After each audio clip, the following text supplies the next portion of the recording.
Tonight, who will score points? Who will convince you? Who will reassure you? Who will inspire you? Welcome to the Federal Leaders Debate 2025. The word tariff is one of the most beautiful words in the dictionary. This election is the most important of our lives. We will never be an American state, ever. The U.S. threat is huge, but there are other issues at stake. We choose Quebec. Donald Trump has attacked our country. We have to defend our workers. Live from Maison de Radio-Canada in Montreal, this is the Leaders Debate 2025 with Patrice Roy. Good evening, ladies and gentlemen. Welcome to the French Leaders Debate. We are joined by Mark Carney, leader of the Liberal Party, Pierre Poilievre, leader of the Conservative Party, Yves-François Blanchet, leader of the Bloc Québécois, and Jagmeet Singh, leader of the New Democratic Party. Good evening to all four of you. Good evening. Thank you for being here. Ladies and gentlemen, it's 6 p.m. and a few seconds? This important event has been moved forward to give as many people as possible the opportunity to tune in without missing a decisive moment for another one of our passions, hockey. And by the way, I'll go off script here for a few seconds and say that the Montreal Canadiens, you'd better win. I also would like to say that the leaders' invitations were managed by the Leaders' Debates Commission, and the podium places on the set were designated at random. But the questions, subjects, and editorial choices are ours. I'll be managing speaking time fairly, within a fair limit. There are 5 themes tonight. Obviously, the trade war with the United States, the cost of living, energy and climate, immigration and foreign affairs, and finally, identity and sovereignty. And I'll also have a few rapid-fire questions at the end of the debate. This debate is your debate this evening. You will be free to speak as much as possible. The only rule that I ask of you is not to speak at the same time. If you start talking over one another, I'll ask Pascal, our sound engineer, to turn off your mics. So let the debate begin, or I was going to say good game. So we'll move on to our first opening question. You'll have 45 seconds each to answer. This election, according to many, has been hijacked by Trump.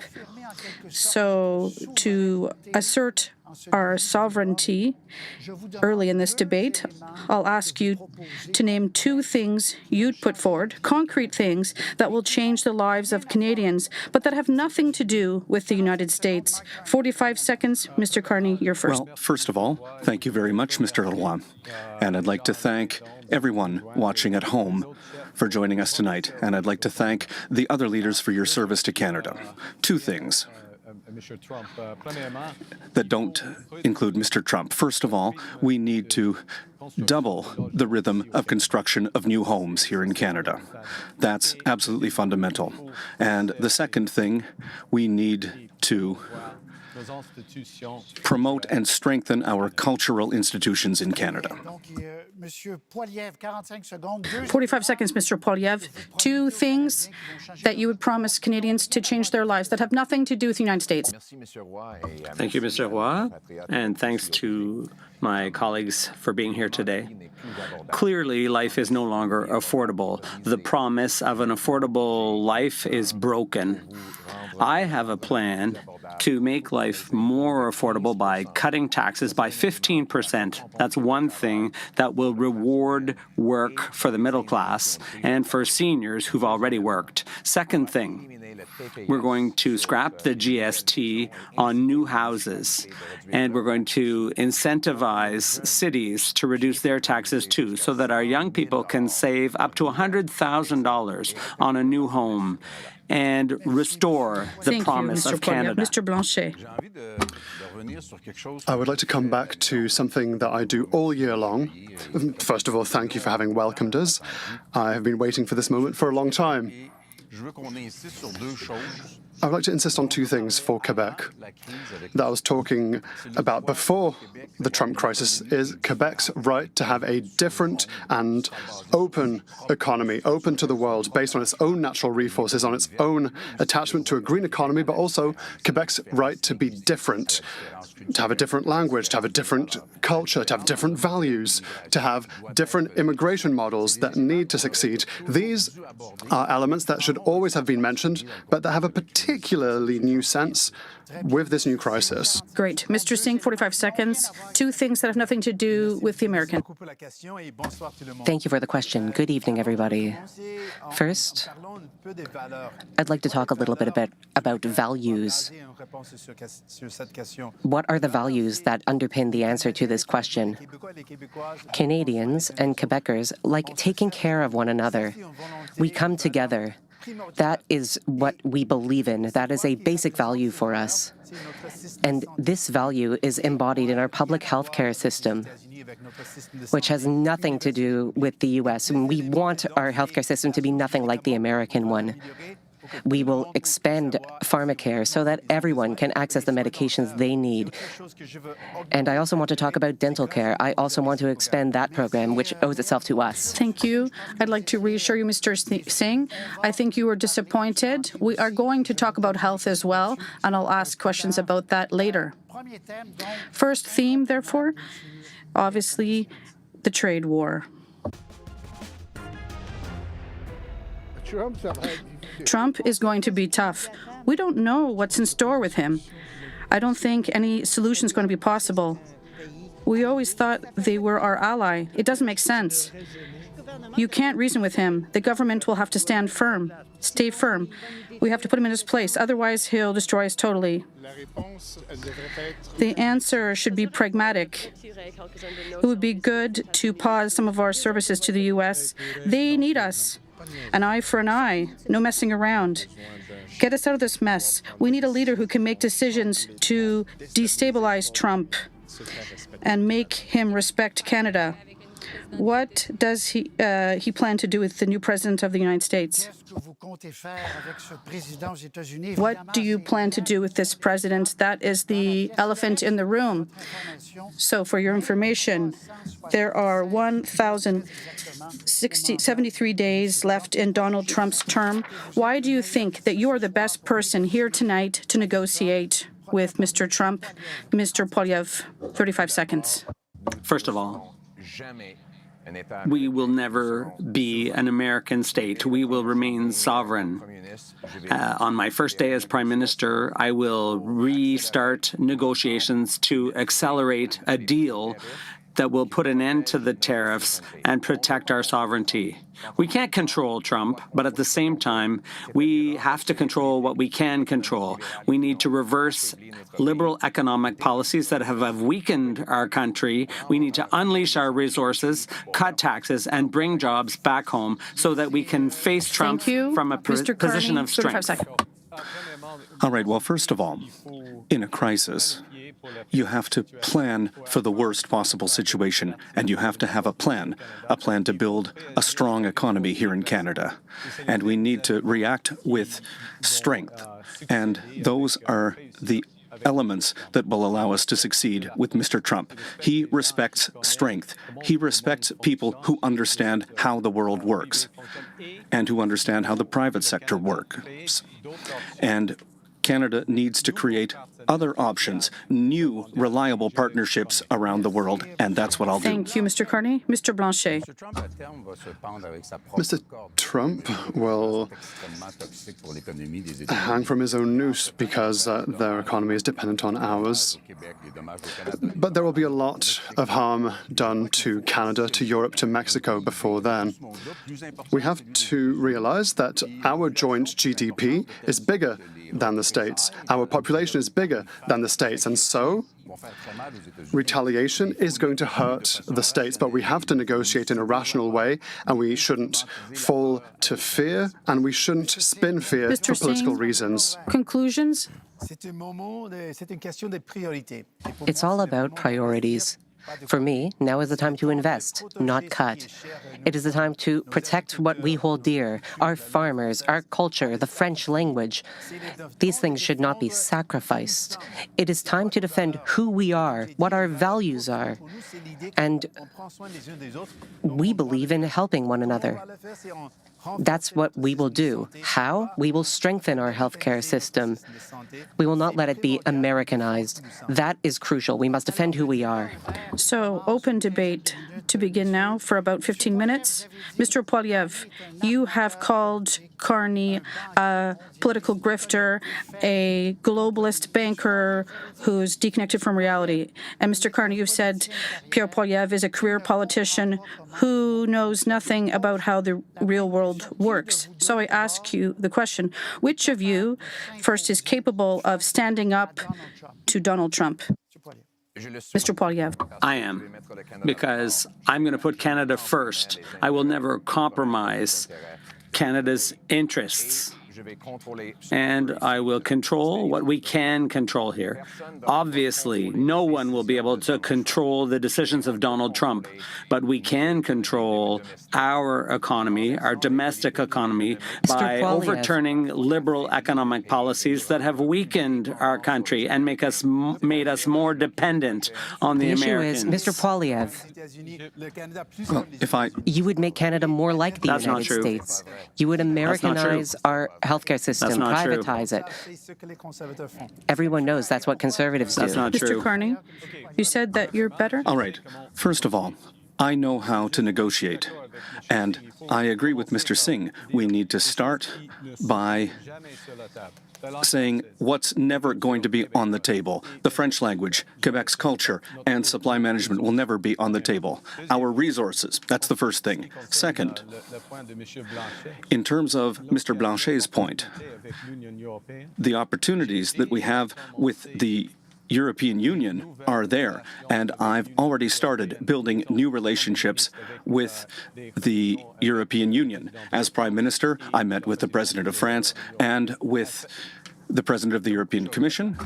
There's a lot to unpack in there, let's be honest. And perhaps it's right.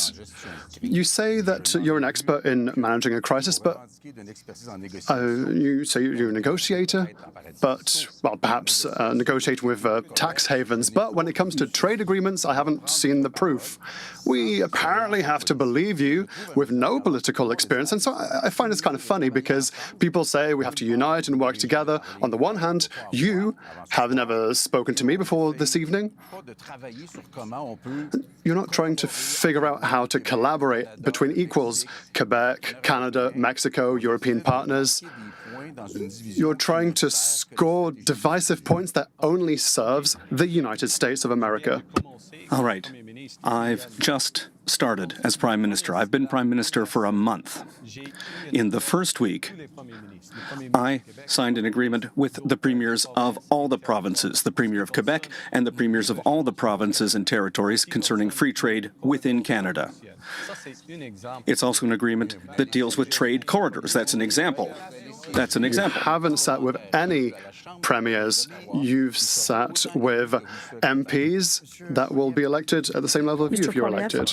The problem, Mr. Carney, is that your party has been in power for 10 years, and in that time, it's not meetings that are going to change things. It's your policies that have blocked resources. C-69, which blocks not just pipelines, but also dams, mines, and liquid natural gas exploration.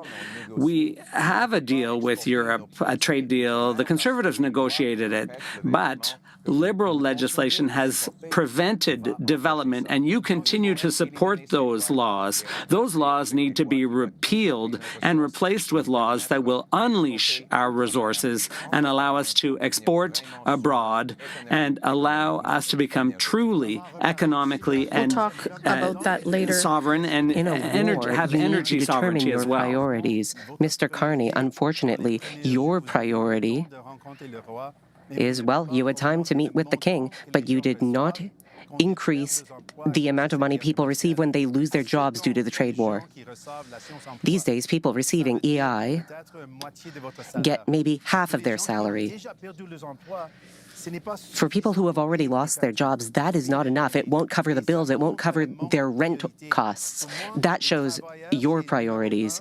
For me, workers are number one. We need a system to support our workers. We'll hear some in a few seconds, but Mr. Carney responds, and then I have another question for Blanchet. Well, first of all, we need to fight in a trade war.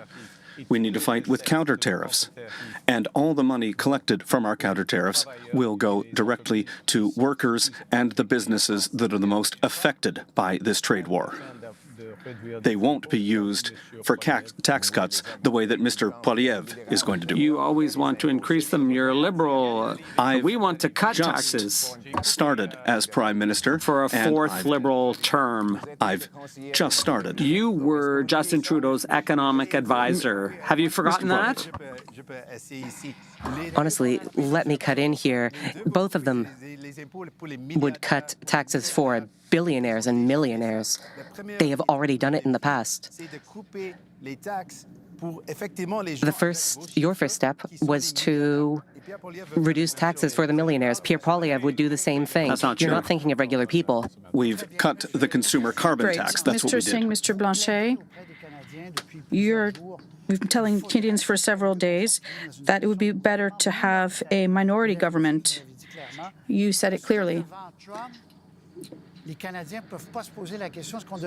With Trump, can Canadians not want a majority government that's stronger? I don't know where that reasoning comes. The minority government would be weaker than a majority government. Go tell that to the Germans, who have only governed through coalitions recently. Many countries have coalitions, and if that is the population of the people, then great. At this point, it's possible that Canadians and Quebecers, perhaps, choose to trust in someone who has the least experience in politics. Quebec has a different economy, different interests, different everything. We want a parliament where our economic difference is taken into account. Let's talk a little bit about Mr. Singh, minority in terms of the minority governments. government, The whole point of a minority government is to help people, to make a difference in people's lives. But honestly, Mr. Blanchet, unfortunately, in the last minority government, you showed that you were as useless as the monarchy is. You did nothing for people. What is worse, you voted against measures that would help Quebecers. Dental care, pharmacare. These are measures that have helped hundreds of thousands of Quebecers. Quebec jurisdiction, dental care, health care, People in Quebec, pharmacare, People money in that we Quebec- send to Ottawa. Ottawa does not have the expertise or the jurisdiction. we are Quebec paying their does. bills. Mr. Roy, Please let me finish one sentence. please wrap it up. When we want to be effective, we give the money to the experts, those who have the legal jurisdiction to spend the money, and that is Quebec in this case. The NDP gave $2 billion to We a are insurance company. Giving Everything was money to our going Quebec seniors. fine until now, but Mr. Carney, in terms of the minority government, Mr. Roy, we are in a crisis, the most serious crisis of our lives. We need to react with resounding, overwhelming strength. Yes, we need to cut a few taxes. Yes, we need to cut bureaucracy. But the government needs to act in a time of crisis. So we need to have a government ready to act. But when you were Justin Trudeau's economic advisor, you weakened our economy. We need economic sovereignty, and that means bringing back production to Canada. And I would reverse Liberal policies around development. I would expedite construction permits. We would have pre-approved permits.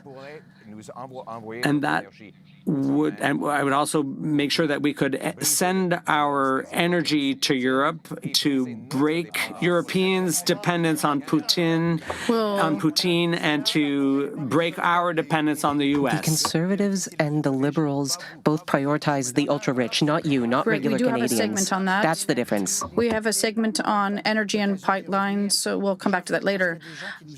There are people who are watching us who are concerned. There will be negotiations with the Americans, obviously. Well, you'll all say supply management here, but I'd like to say that Canada gave up market shares during the last 3 trade deal negotiations. We're talking about more than $450 million a year in losses for Canadian farmers. So what is something you wouldn't concede in a negotiation? I will defend supply management. I will defend the French language. I will defend our healthcare system. I will defend our decisions and our laws. We will always be sovereign. And the way we're going to restore that sovereignty, Canadian sovereignty, is by making our economy stronger. We need to cut red tape by 25% for businesses. We need to reduce development charges, taxes on housing. We need to support labor and energy and domestic production. That's how we can be more sovereign. Supply management. Well, go around the table, Mr. Carney. In the face of the U.S. It's nice to say supply management, but we've said it 3 times and it hasn't been done. So, Well, this is the first time that I will be at the table if I am elected as Prime Minister. I've said a number of times, and since the beginning of my campaign in Mauricie, we'll never touch supply management. We won't put Quebec culture or the French language on the table. And I think we all agree on that point. And that's important. We have to be very clear from the beginning when talking to the Americans. One area that we don't agree on is that Pierre Poilievre would cut our healthcare system. You said it, everyone knows it. You said that you want to cut. You would cut dental care. Not true. Pharmacare. You called them bad ideas. And unfortunately, Mr. Carney's plan to budget the operating budget in 3 years would lead to $43 billion we'll talk about worth that in of the next cuts. segment. Cost of living, we'll talk about tax cuts later and choices, and we will underscore that none of you has tabled a costed plan. These are just promises. Mr. Blanchet on supply We have management. tabled a program, first of all. Second of all, we are not the ones who decide what's on the table. If Mr. Trump says, I want to talk about this, no one will be able to stop him from at least talking about it. We've never sacrificed the principle of supply management. So it's empty words. Little bits have been sacrificed every single time at a cost of hundreds of millions of dollars every single time. All Mr. Trump wants is a wave of Wisconsin milk with hormones, with no protection against antibiotics. So what would you do concretely? We will bring back an act that everyone approved. The Liberals before Carney approved it. Everyone had approved it, but then there were certain intrigues with unelected senators. There's a number of unelected members of Parliament that seem to be making decisions. What would protect better? Well, maybe I agree with that law, but my point is that we need to invest in Canada.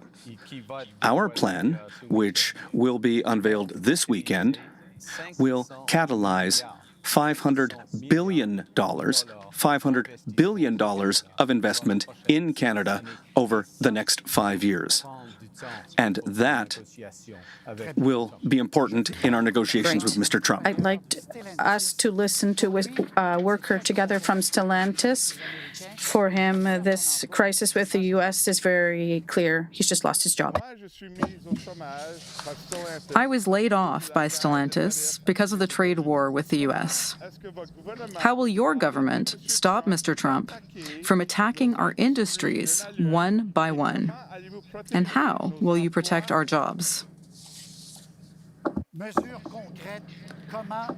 Concrete measures. How will you help workers? You all have different proposals. Mr. Poilievre. First of all, I already announced a fund to help companies keep jobs, to keep workers in their jobs, because the priority of workers is to keep working. Secondly, there will be EI to protect people who have fallen on rough times. I will be there for people who've lost their jobs. At the same time, we need to stimulate investment to strengthen our economy and to encourage new companies. We need to unleash our natural resources, and we need to create more jobs in resource industries. We also want to create more jobs for tradespeople at a time when they need work to build new houses. Let's stay on workers. Mr. Singh. If a business wants to sell cars in Canada, they should be required to have a factory in Canada, a presence in Canada, and I would put this in a law. We are a major market. If you want to sell here, you should create jobs here. And let me add, the first thing Mr. Poilievre said in 2022 when he became Conservative leader is that he would cut EI contributions.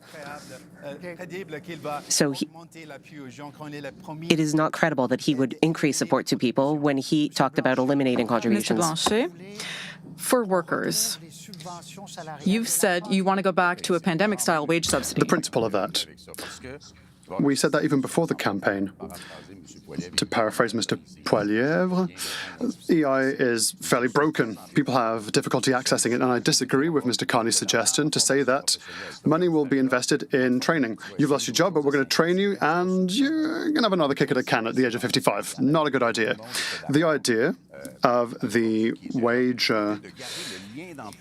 subsidy was to allow the worker to have a link to their job by giving them a subsidy so that the employer, should they want to, could rehire them someone who had the skill to do the job. So there would be a transitional period where there could be temporary job losses, like for the case we've just heard. Well, first of all, three things. All the money from our counter tariffs will go directly to workers. Second, we have a strategic fund for manufacturing in Canada, specifically for the auto sector. And third, our counter tariff system for the automotive sector contains an incentive of $7 billion for the automakers to keep production and workers here in Canada.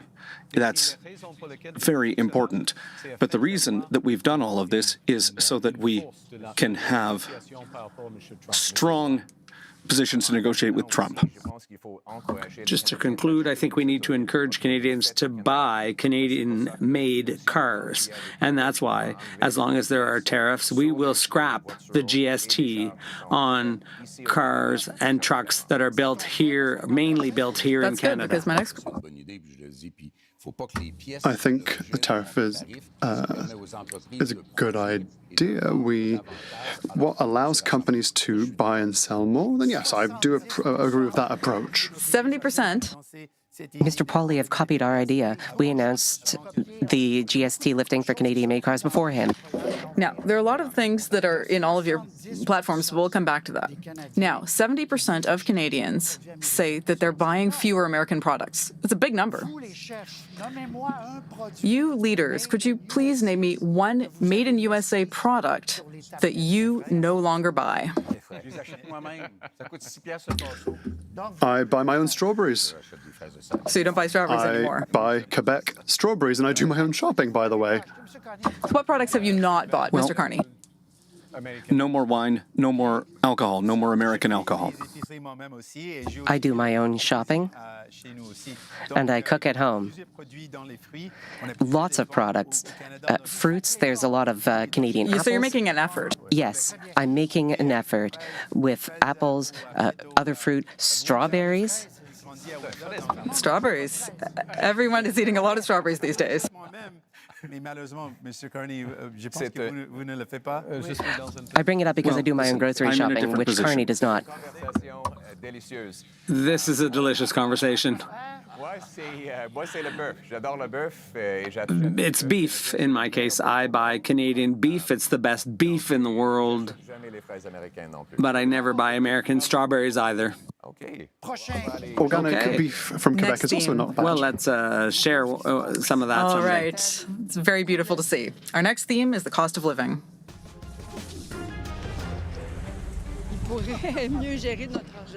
He can manage our money. Oh, we're having a hard time here. I hope they'll be able to balance the budget and maintain the same quality of services. Inflation, lower taxes. I earn a good salary, but it's hard to pay for groceries, for childcare for our kid, for everything. Education is expensive. Prices keep going up. The middle class is hurting, and for the poor, it's worse. We're retired, and we're counting every penny. We're getting poorer. I feel like no one really listens to young people on housing or the cost of living. So what does the future hold for us young people? What does the future hold for young people? I'll give you a few figures here very briefly. I'm sure this won't come as a surprise, but in Montreal, housing prices have more than doubled over 10 years, from over $300,000 to $671,000. Remarkable growth in Toronto and Vancouver as well. So my question, and you'll have 35 seconds, first of all, how can we improve access to housing, for example, for this young woman that we just heard from, Mr. Blanchet? Clearly, it's through the starting capital and another GST-based policy. There needs to be access to capital for their down payment. My children can't pay for a house. A lot of them have jobs, good jobs. It's essential that we give them a little boost.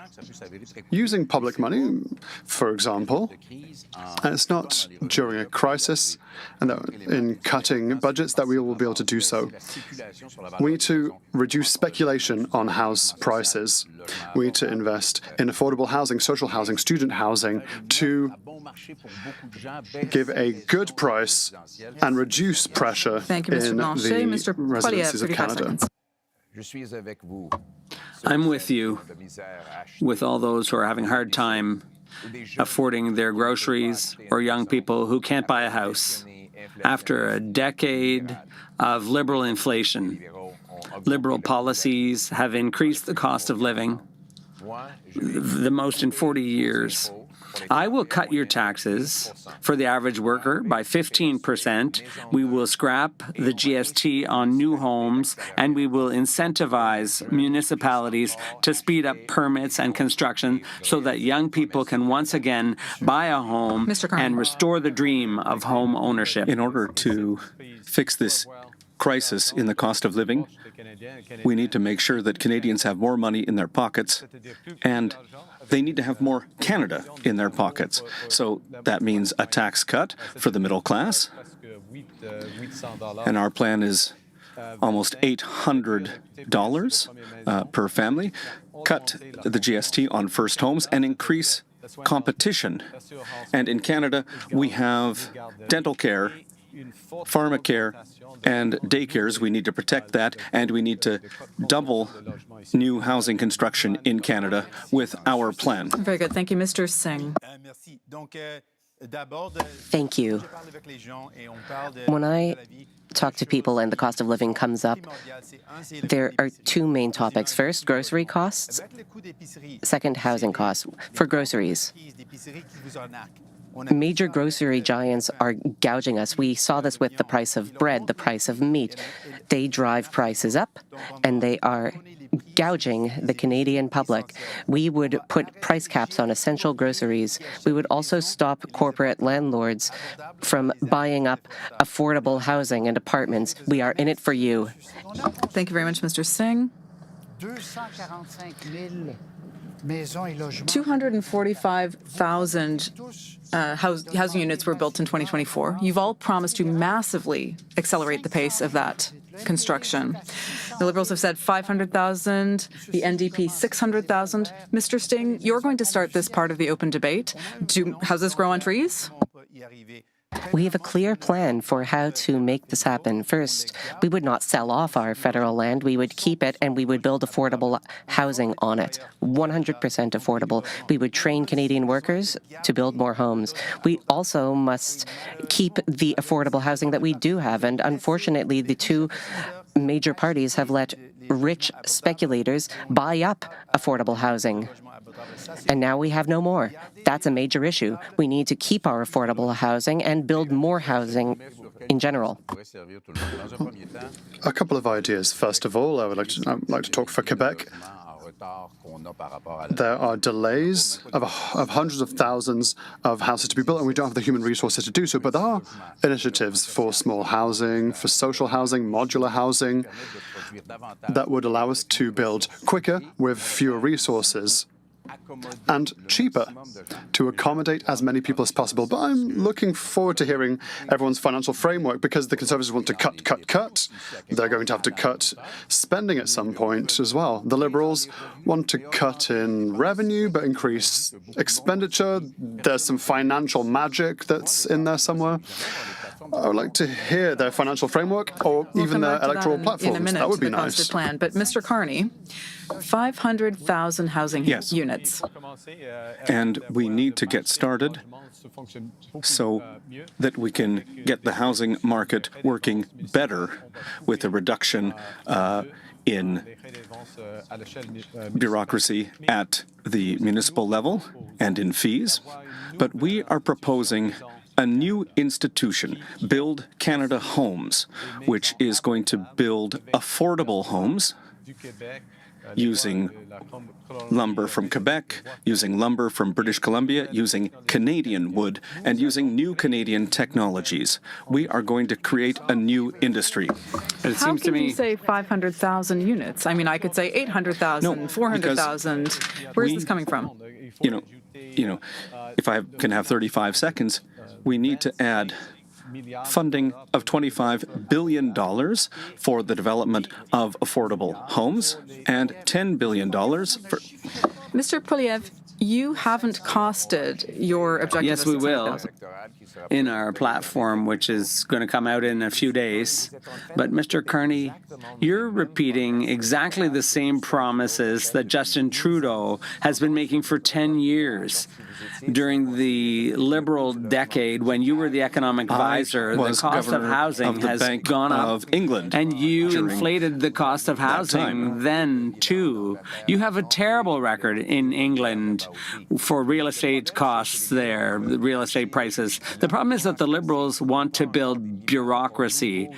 They want to balloon bureaucracy by creating new departments, new bureaucrats. We don't need more bureaucrats. We need more homes, more new doors on new homes for young families. The reason why housing has become so expensive today is because of taxes and bureaucracy. I will eliminate the GST on new homes. I will incentivize cities to free up land and accelerate permits so that we can build your home. Mr. Singh, then Mr. Carney. Let us talk records. Mr. Poilievre, you were a housing minister. How many homes did you build? Over 200,000. I'll tell you, 6. You built 6 homes. 200,000. 6. 200,000. We cannot believe what you you're asked saying. the question. Can I answer it? We cannot believe Mr. Poilievre. He only built 6 homes 200,000. when he was in power. Can I answer? We know the answer. Can It's I 6. answer?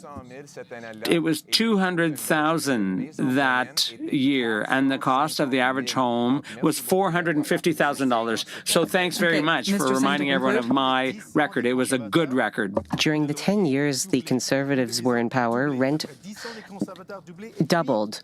Housing costs doubled. And then, when the Liberals came in, they doubled again. Unfortunately, Mr. Carney benefited from the housing crisis when he was the board chair at Brookfield Investments. His company benefited from the housing crisis by buying up affordable buildings and tripling rents. Mr. Carney. Okay, Mr. Poilievre's approach is everyone for themselves. In the COVID crisis, he said, okay, let's cut taxes, let's cut bureaucracy. This crisis, now that we're facing the greatest crisis of our lives, he's saying, cut taxes, cut bureaucracy. In a crisis, you have to do that to a certain point, but you have to act as a government. And if I may, you need to have capital to catalyze investment. And with a small amount of catalyzing investment from the Government of Canada, we can create huge private investment and a new Canadian industry. All right, Mr. Blanchet, then Mr. Poilievre. Another proposal that I find interesting is to allow parents who have money in savings for their retirement to take the money temporarily to help for their kids' down payment. That's not $500 billion that will be required. These are not civil servants that will be fired. This is a logical decision made by parents like myself who want to help their kids without money from the state, with a tax measure that helps retirees who want to help their children. Would that not be more concrete than programs after programs that are just empty words and for which there's no financial framework? Yeah, I'll come back to that in a minute, but let's let Mr. Poilievre conclude because you were having a conversation with Mr. Carney. Mr. Carney, in 2020 and 2021, you said that inflation wouldn't happen and that it would have been a good thing if it did. You were quoted in the media and you even advised Justin Trudeau to print money, and that's what caused our inflationary crisis. You're just like Justin Trudeau. You have exactly the same policies, the same approach. We need change. And you, Mr. Carney, you do not embody change. You represent the ultra-rich. Mr. Poilievre is not Justin Trudeau. I'm not Justin Trudeau either, okay? In this election, the question is, who is going to succeed? Who is going to face Mr. Trump? Same parties, same ministers, same caucus, same ideology, same hostility against Quebec. It's not just because the leader changes that the philosophy will magically change overnight. You are all proposing, or just about all of you are proposing tax cuts. We'll see them up on the screen here. Mr. Carney announced that on the first day of the campaign. Mr. Poilievre's been announcing them for a long time. So for a couple earning $90,000 a year, you can see the numbers up here: $1,299 in savings for the Conservatives, $1,011 for the NDP, $577 for the Liberals. And the cost of those measures is really what I want to underline here. Mr. Poilievre, you're spending more on tax cuts than the NDP or Liberals. Now, you've all arrived here this evening with no costed financial plan. It's been a long time since we've seen that at the time of the leaders' debate, the leaders don't have a costed plan. So we don't know how you're going to pay for these tax cuts. Now, I'm going to be careful how I word this, but don't you think it's irresponsible to Canadian voters to do this? Mr. Carney, you said you've got the numbers, but where's your costed plan? As I've just said, we'll be presenting our costed platform this weekend. But why not earlier at an event? There are 10 days left in the election campaign. It's about the same thing as Mr. Poilievre, as I've seen. And it is going to be costed, and the operational budget will be cleaned up. We'll balance it in 3 years, but at the same time, we will be investing in Canada and in Canadians. Mr. Poilievre, where would you make the cuts? This comes back to my earlier question to Mr. Carney. In terms of the costed plans, what do you have to hide? Will transfers to provinces go down, for example? We're going to cut consultants. Believe it or not, a Canadian family is spending $1,400 in federal tax just to pay for consultants. That's been a 100% increase. I'm going to cut consultants. Secondly, we're going to cut the cost of bureaucracy through attrition. People will be retiring, and we don't need to replace all of them. We can slowly, gradually reduce the cost of the bureaucracy. Third, we're going to pass a dollar-for-dollar bill. For every new dollar in spending, there will have to be a dollar in reduced spending. And we are going to generate $70 billion more in revenues. Mr. Carney don't have a costed plan that we've seen.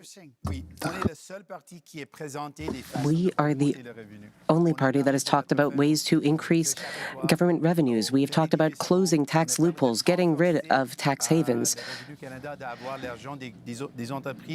empowering the CRA to go after corporations that are not paying their taxes. These are not tax increases. These are taxes that are already supposed to be paid. The CRA has said that tens of billions of dollars in revenues are being lost. Pierre Poilievre has been very honest with Canadians. He will cut healthcare. Not true. No, he will not true. cut That's false. EI. He said That's this back in false. 2022 when he became leader of the Conservative Party. That's false. And Mark Carney has also said very clearly that he would make massive cuts. No. He would cut $43 billion worth For of the first spending. time. Mr. Carney, then Mr. Blanchet. No, that's not right at all. I've said there is an operational budget that's over $200 billion a year. And that budget has grown 9% year over year over the last 10 years. We need to slow down that growth. And we'll do that with technology, we'll do that with attrition, as Mr. Poilievre has suggested, and we can do that, and we will do that, and it's necessary, but we're not going to cut transfers to individuals, nor transfers to the provinces. So the provinces will not get less money. Mr. Blanchet, is that what you believe? Well, I've an issue with this. These are Harry Potter financial frameworks. You need a lot of magic to make it work. There needs to be more money, but we're going to do cuts. They want to be more conservative than the Conservatives.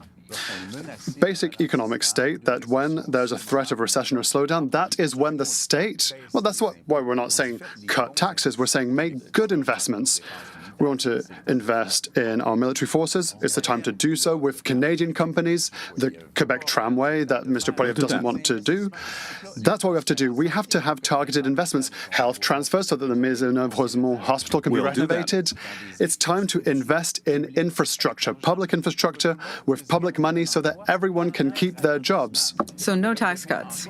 No, it wouldn't be a tax cut. There would be a specific budget for it. It's necessary. We have to keep going. They want to do one thing and the other. Cut, but somehow make more money. Something doesn't work. We've started with the cost of living. We have to cut taxes for the cost of living. What Mr. Blanchet said is true. You are talking about a magic spell here, Mr. Carney. This is one rare moment where we agree. On February 16th, you sat down with Rosemary Barton and you said that you would cut spending in Yes, the operating budget. operational spending. That's different. You said One at a time, please. that this would affect transfers for healthcare and to individuals. Mr. Roy, no, I have a question. That's not right at all. That's not right at all. Mr. Carney, you'll have the opportunity to answer later. The question that people are asking themselves, and you may have heard this, Mr. Singh, you've promised that every Canadian will have a family doctor, that there will be vastly more nurses. Does the federal government need to continue developing more national plans like pharmacare and dental care? Or, option two, should they be giving more money to the provinces for health care? Mr. Carney, you'll start off. More programs or more money First for of all, programs? the priority for the federal government is to invest and to catalyze investment in the most serious crisis we're facing in our lives. We need to catalyze private investment in our economy to create new and good jobs. That's the first thing we need to do. In terms of transfers to provinces for healthcare, yes, there are limits to the federal government's activity. No, So no new new programs. No. Mr. Blanchet? It's easy. All premiers from the provinces and territories unanimously asked for a 35% health transfer. I would like to re-explain it. The federal government receives more money than it needs. It needs $10, it gets $12. Quebec needs $10, but it only gets $8. So the federal government could take its surplus and say, I would like to invest in your jurisdictions. The Liberals and the Conservatives agree on this, and the NDP loves butting its nose into provincial jurisdiction. The Constitution sets out jurisdictions. The easiest way is to give the money without conditions. You've said that we do need to step in, that we need to have more programs like this. Let me explain. Absolutely, we need to increase health transfers, absolutely, in order to help out the provinces. What is more, we are now in the midst of a crisis, a healthcare crisis. It is being felt here in Quebec and all throughout the country. We should recognize that a leader is someone who looks for solutions, not excuses. I believe that we should be investing more in fixing problems. And yes, we can work with the provinces to hire more healthcare workers. We can work with them to get through this crisis. Pharmacare is one area where everyone can come together to bring down the cost of medication. We believe in helping people. Deciding Quebec's priorities isn't your jurisdiction. I don't go to your house and tell you how to paint your wall, do I? It's money that you would refuse to give Quebec. We can do two things at once. We can transfer money and then work with the provinces on other solutions. Mr. Poilievre, more money to the provinces or more federal programs? I think the federal government is taking too much tax revenues and delivering too little. And that's the Liberal track record after 10 years. And the question for Canadians is, you can't afford your groceries and you can't afford your rent or your housing because it's too expensive now after 3 terms of Liberal government. Will a 4th Liberal term change things for you, enough for you to be able to buy a house and have a beautiful life? Okay. For the health program, I didn't understand. On healthcare, no. What I propose on that is a program that the federal government could coordinate, and that is to do with licenses for doctors and nurses. It would be a voluntary program, as has previously existed, to allow immigrants to be licensed and be able to work in our hospitals to reduce your wait times. So everyone agrees on health transfer. The question is, the 13 premiers of the 13 economies of Canada. Canada doesn't have one economy, it has 13 economies. These requests were made to stop the deterioration of the healthcare system. Next theme. Energy and climate. The carbon tax was something that was supposed to help the environment, but now, what are we doing for the environment? It worries me a bit. Our planet is starting to die. I really want to see someone who can prioritize climate change and the economy in Canada. We shouldn't be building a pipeline. The environmental consequences are very serious. Even if for ecological reasons it's not the best solution. Well, I think we have to think about it. There was a good project in place, but then it was dropped. A pipeline would have a major impact. We may have to make sacrifices if we want to be more independent. Drill, baby, drill, says Donald Trump. But I have a very simple question for you, and I would like just a simple answer as well. You have 35 seconds open debate. Do you want Canada to increase oil production? Yes or no? Mr. Singh. I would be in favor of investing in clean energy, renewable energy. With our public money, I would spend on projects like an east-west clean energy grid. That's the sort of thing we need. We need renewable energy for our future. That is where we should invest our public funds. So, more or less oil or the same amount as right now? You want to increase it? That's what people want to know. Are you increasing oil production? transition. There are a few measures that I support. Investing in clean energy, bringing down our We'll get to emissions. that in the open debate later. But the question is Yes, very I simple, I understand. think. Mr. Carney. Yes, more oil so that we can reduce our imports, especially our imports from the United States, a country that is threatening us right now. But in order to do that, we need to have low-risk oil. Canada is a low-risk country, and low-cost oil. Canada's more or less that right now, but we also need low-carbon oil because we need to be competitive over the long term. So at the same time, we need to have pipelines. We need to invest in carbon stockage, carbon capture as well. That's very important for our Back to that competitiveness. later. Mr. Poilievre, should we produce more oil in Canada? Yes. And we have to be able to get it to market by pipeline. Unfortunately, the other parties passed an unconstitutional law, C-69, which is a no more pipelines bill, and that's why Canadians and Quebecers now have to buy 139,000 barrels of U.S. oil every day. I will repeal C-69 to allow for the construction of hydroelectric projects, mines, and also pipelines so that we can get around Donald Trump Mr. and Blanchet. be sovereign when it comes to energy. There's a competition as to who will be the biggest oil head here. The Americans buy our oil, we buy their oil, because that's how geography works. I want less oil, but let us be clear. The one that approved 9B for Enbridge was me when I was the Environment Minister, but I say that we have to progressively wean off of petrol and oil because the cost on families will be far worse than what Mr. Poilievre says. Paying for the consequences of climate change will cost billions of dollars every single year per family. Let us invest in Thank you, Quebec's Mr. green Blanchet. energy. I'd like to ask a question to launch the debate. Mr. Carney, for 17 years now, the Liberals have been telling us that the only way to fight against climate change is to put a price on carbon with the carbon tax. There were elections on this. But the first day you came to power, you abolished this tax. What should Canadians understand from this? Is the fight against climate change no longer a priority for Liberals? Not at all. It is still a priority, and it's a priority for Canada. We're talking a lot about diversifying our trade partners around the world. The European Union.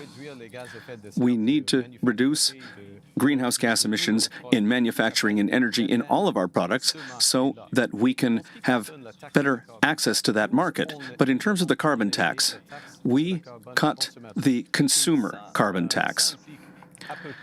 And that covers about 6% of the reduction in greenhouse gas emissions. We are maintaining the industrial carbon tax for big polluters, but we're creating a new market so that major polluters will pay people and households to make Mr. Poilievre, green decisions. you would axe the second carbon tax as well, the industrial tax? You would eliminate both?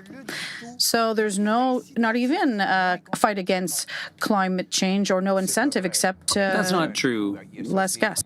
There's a cost associated with using energy already, but my approach is a pragmatic one. For example, the National Bank calculated that if we export our natural gas, our liquefied natural gas, to India, for example, to replace coal, that could reduce emissions in India by 2.5 billion tons. That's 3 times the emissions of all of Canada, and would also bring a lot of money back to Canada. The Liberals are blocking the construction of the pipeline and of the LNG plants. For example, LNG Quebec is a project that would make it possible for us to sell our energy very profitably to Europe and reduce Europe's dependence on Putin. And that's what I would like to do instead of feeding Mr. into Blanchet. Putin's war machine. Mr. Carney's abolition of the carbon tax means that Canadians outside of Quebec will receive a rebate for several weeks still for a tax that has been cut. So this puts Quebec in an unjust position. What are you asking in this respect? Another element, it might give Mr. Carney's an opportunity to answer. Last year, Canada invested $30 billion in oil. Trans Mountain cost $40 billion. It took 9 years to build it. That means that with only just these elements, that's $16 billion of Quebec money that was invested in oil. Do you want a great energy worksite? It's Quebec's green worksite. So let's invest there. With regards to the $3.7 billion, the government would preemptively reimburse the tax carbon. Now the carbon tax. Now they've cancelled the carbon tax before the elections, but they're still sending reimbursements for expenditures that people won't have to do because the carbon tax no longer exists. Quebec is responsible and still has a cap and trade system like California. We're being penalized. We're taking $800 million out of Quebecers' pockets. That's $100 per person, including newborn babies, $800 from everyone's pockets, $100 from everyone's pockets to offer electoral Mr. Carney, baubles just before an election. Is there not an injustice there? It's not an injustice. Quebec is a pioneer in carbon markets, and that's clear. First point. And the second point, Canadians outside of Quebec and British Columbia have paid the carbon tax, and as such, they receive the carbon rebate, and all Canadians, including Quebecers, will receive the middle-class tax cut. Because we have what we've done, there's a principle here. There's an important principle here. Yes, you're going to speak in a moment. Just in terms of clarity for those who are listening to us, what reimbursement are you talking about? The rebate. No, not in Quebec. No, not in Quebec. But No, but Quebec, there's a gas principle. prices are higher. There's a principle here. We are making people whole, people who paid the carbon tax. And we're doing that in a fair way. Europe, Quebec, and California has a system that incentivizes companies to We've reduce also- their greenhouse gas emissions. It's about 9 cents per litre, and Mr. it's much Singh. cheaper than the potential effects and the future effects of climate Just to change. get back to the debate topic, we are talking about the climate crisis here. That is not something that is a long way off. This is something going on right now. We are already in the midst of the climate crisis. We have seen it here in Quebec. Extreme temperatures, forest fires, flooding. I agree with Mr. Blanchet that it is too high a cost to bear, so we need to do something. I spoke with one mother before I became a father, and she said, I'm worried about my children when they play outside. I'm worried about the BC forest fires. Our children cannot breathe the air outside. And now that I am a father, I feel the same anxiety. With forest fires, people cannot breathe the air. So we need to do something. We need to protect our environment, and we need to protect our children. Mr. Poilievre, you're clear. You're saying that we need a pipeline. If, in spite of all of your efforts with the Indigenous nations, they say no, would you impose it in spite of all of your efforts? If Quebec says no, would you impose it? Well, first of all, you shouldn't assume that because most Quebecers want a pipeline. According to the polls, Look, there's no social acceptability for the status quo. Thank you very much. That is the most empty sentence I've ever heard in this debate so far. Can I answer the question? No, it's nonsense, absolute nonsense. I'll say what it means. I'll tell you. Quebecers who buy oil from Alberta, it's got to go through the U.S. currently, which gives Donald Trump power over our own energy. You say you're in favor of sovereignty. I'm in favor of economic sovereignty and energy sovereignty, and that requires a pipeline It's yet another scarecrow. The U.S. will never bomb their economy so much by sacrificing a hugely profitable product. That's such an amazing argument. How much will your pipeline cost? Trans Mountain cost $40 billion, but now you want a 4,600-kilometer pipeline without investors, with Europe that doesn't even want it in the first place. Just to clarify, I would never subsidize pipelines. That's unnecessary. They're very profitable. The only reason why it's expensive now is because there are rules and legislation that prevent the construction of pipelines because of bureaucracy. We're going to get rid of red tape. We're going to open this up to... I'll ask my question again. Protections, cutting environmental regulations. If Indigenous nations, in spite of all your nice efforts, and talking about Mr. Carney and you who want a pipeline, if they refuse, what do you do? Refuse? Are you saying across the board? Yes, we've seen this. Because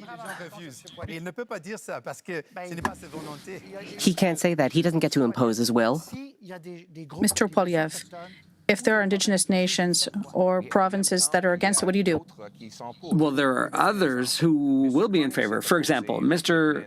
Carney opposed a pipeline in the West, which would have enabled us to sell our oil to Asia, the Northern Gateway project. 80% of First Nations were in favor, 20% were against. And in a case like that, I think the majority rules. And I think we need to allow our companies to pay some of their taxes directly to First Nations to fight poverty through industry Mr. and Carney. production. That's our approach. Would you be ready to impose one? No, never impose. Can I respond, please? Never impose, no. But a couple of points. First of all, our relationship with the United States has changed everything. So imports from the United States and geography, as Mr. Poilievre has said, around pipelines, those are problems. Those are national security problems for us, and we need to act. That's the first point.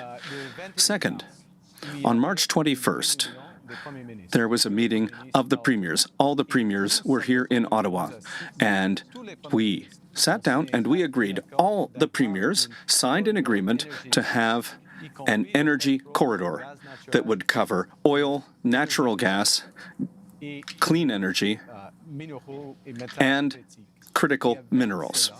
And with that, and with a process with Indigenous leaders, we can and we could have a solution to this problem. And that's an example of leadership. That's an example of bringing leaders together to meet a national goal. We need to do more than that over this crisis. I'll ask the question again. If ever Indigenous nations No, I've said no. against I've said it, no. you forget the project? Well, no. You cannot force projects on people. Listen, it's a question I have another question about the environment. Here's the second. question. You have said that you are a pragmatic person. Do you agree that it is not pragmatic to continue to subsidize oil companies with billions of dollars? That's not pragmatic at all. Would you agree? Well, I agree with that principle. Okay, then will you commit to stopping these subsidies? Absolutely. It's clear. This is why you need New Democrats. Look at that. We No, got a commitment but from it's Mr. not Carney. new. It's not a new commitment. This is why you need New That's not a Democrats. new commitment. Let's be very clear.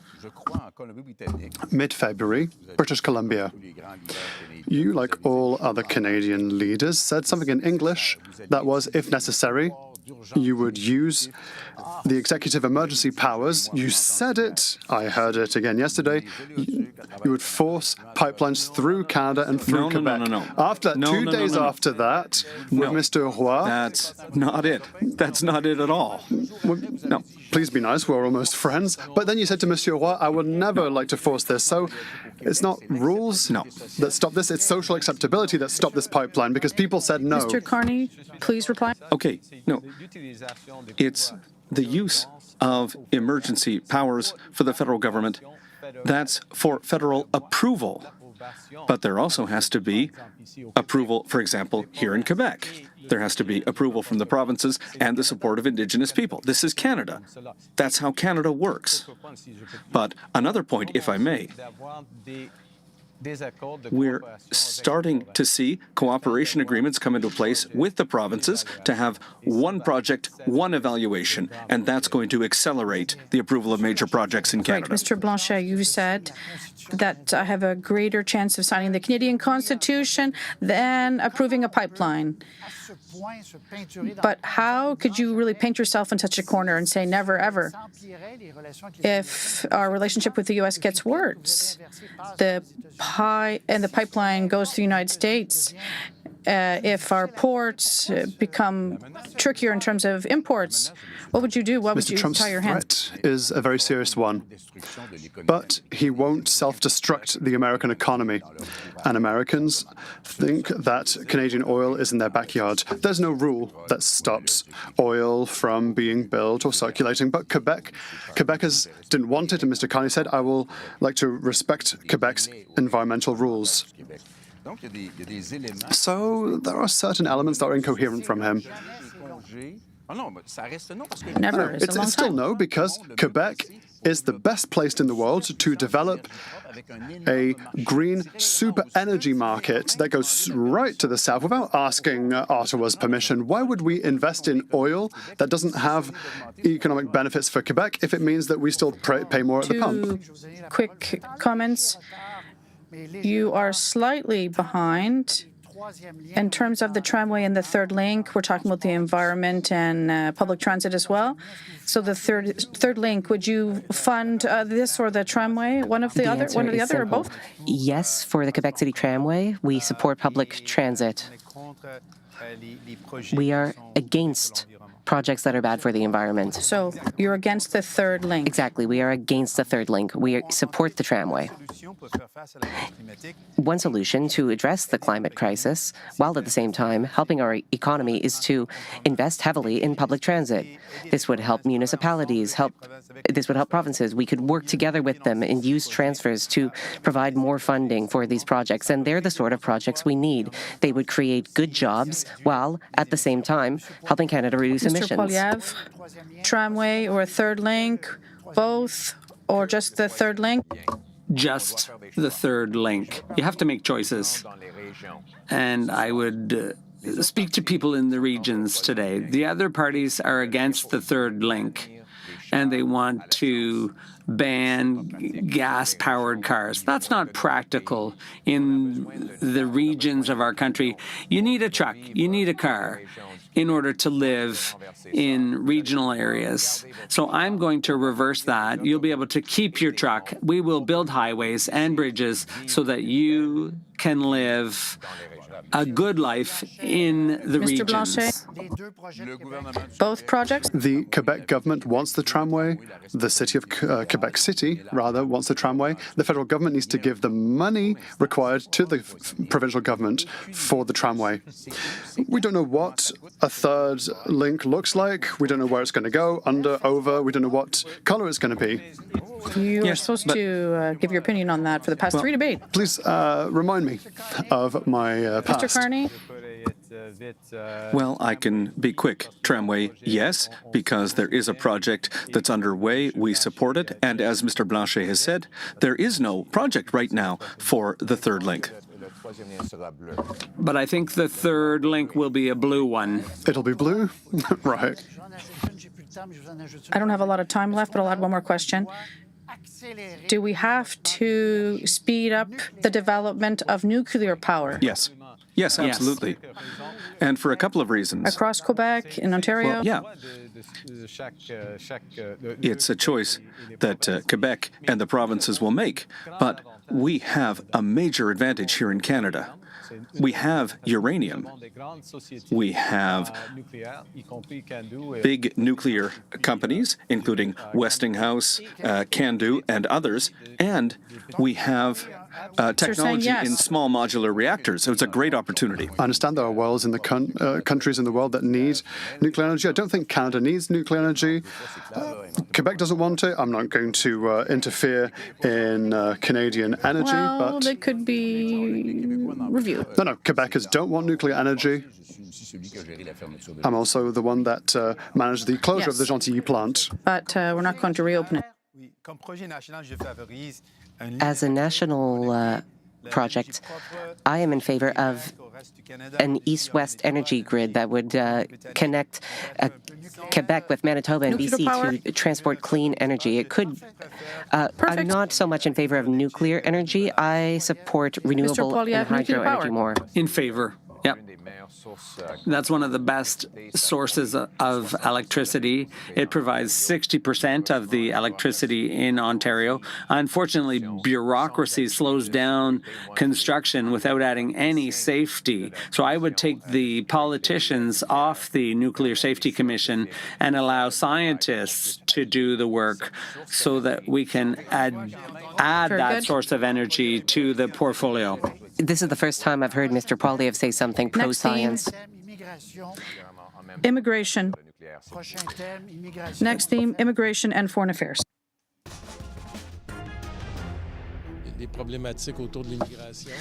There are lots of issues with immigration that are linked to Donald Trump. It's hard to immigrate these days. I'd like to stay if I can find a good job. We have to deal with people who are arriving in droves because people are arriving and they don't have work.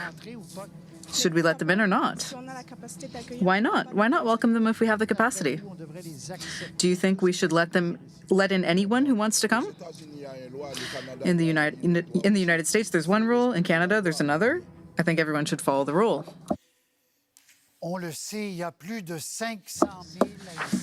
We know there are over 500,000 Haitians currently living in the United States who are now being threatened with deportation. They might lose their temporary protection. I'll show you the numbers here.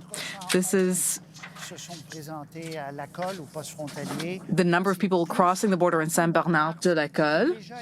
1,411 people in the first half of April. That's more than in March, February, or January. So you can see the numbers are growing. Simple question. You have 35 seconds each. Would you accept these Haitians into Canada or not? Mr. Carney. Well, first of all, this is a question of humanity. This is a human issue. And these are some of the most vulnerable people in North America. But there are limits. We have to be human, but we have to be realistic. Canada cannot accept everyone. And we have an agreement with the Americans, the Safe Third Country Agreement. And under that agreement, we will send back most asylum seekers. So they would be mostly sent back to the U.S. Mr. Blanchet. The rules aren't tributary to the origin of the requester. We can't say we'll welcome the Haitians, but tough luck to the Venezuelans.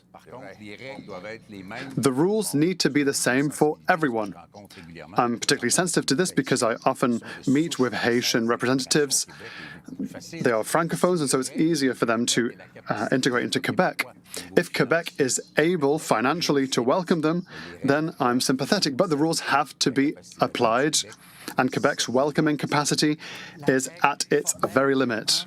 The formal rule now would be to send them back because they are in a safe third country, i.e. the U.S. Mr. Singh. In general, we should do our part. It's a question of humanity and compassion. We appreciate the fact that our country is founded on immigration. That is something important to us. We want immigration levels that are in line with our needs. But if Yes, we need to take in people, but if we cannot accept people, well, we don't want them to have a bad life here in Canada or in Quebec. So we need immigration, but we cannot take everyone. Yes or no? The specific question The question is, do we accept those people? for the people crossing the border at La Colle, would they be welcome to Canada or not? Because we have the right to send them back under the Safe Third Country Agreement. Unfortunately, they have to be returned because immigration has to follow the normal entry points. Quebecers are extremely generous and welcoming. They welcomed my wife, as Mr. Blanchet mentioned, but the Liberal government has abused Quebecers' generosity with an out-of-control immigration system. The population has grown 3 times faster than the number of new homes built. This has created a housing crisis in Quebec. They're at the breaking point. And the government of Quebec has been given the power to choose immigrants. That was under the Mulroney government that power was delegated to Quebec. So we need to have realistic numbers, realistic based on our housing capacity. Here. What Mr. Poilievre is saying is that immigrants should be blamed for something that is really the fault of successive Conservative and Liberal governments who have not invested enough in our resources, who have not built enough housing, who have not welcomed people in the way that they should have been welcomed. This cannot be blamed on immigrants. All right. That's not true. Quebec is now asking, given the number of asylum seekers in its territory, for $500 million. That was the amount they asked for in 2024. Mr. Poilievre, you'll be starting this open debate. Would you be sending a $500 million check to Quebec? We have to work with the government of Quebec to fix the damage the Liberals caused with an out-of-control immigration system.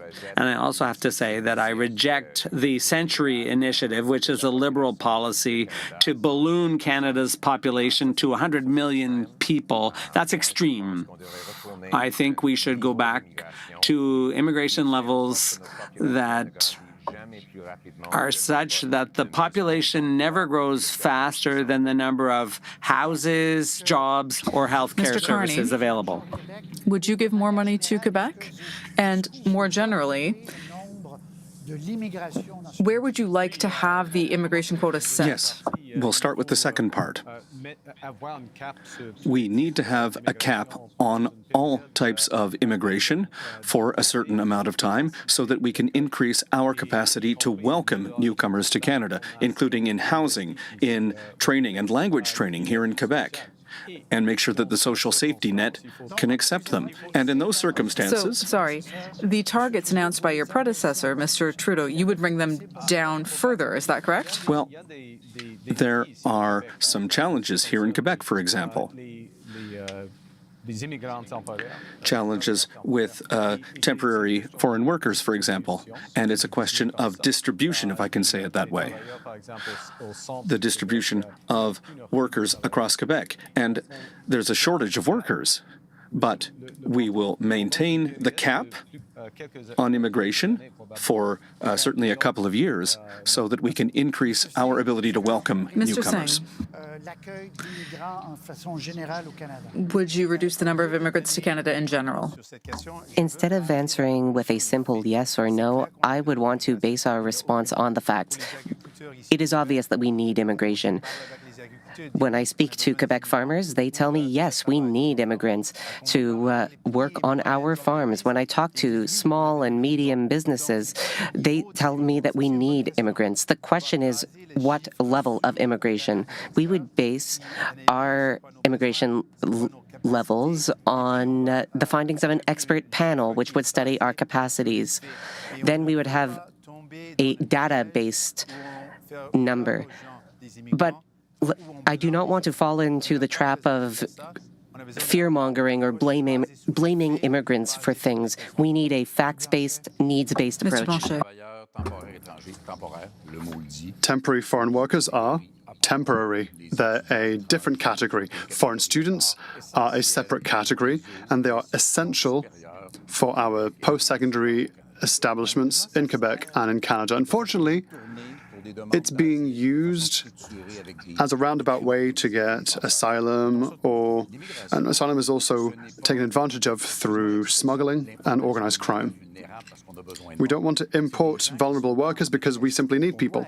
Asylum seekers should be people who are in distress that we need to welcome based on our welcoming capacity.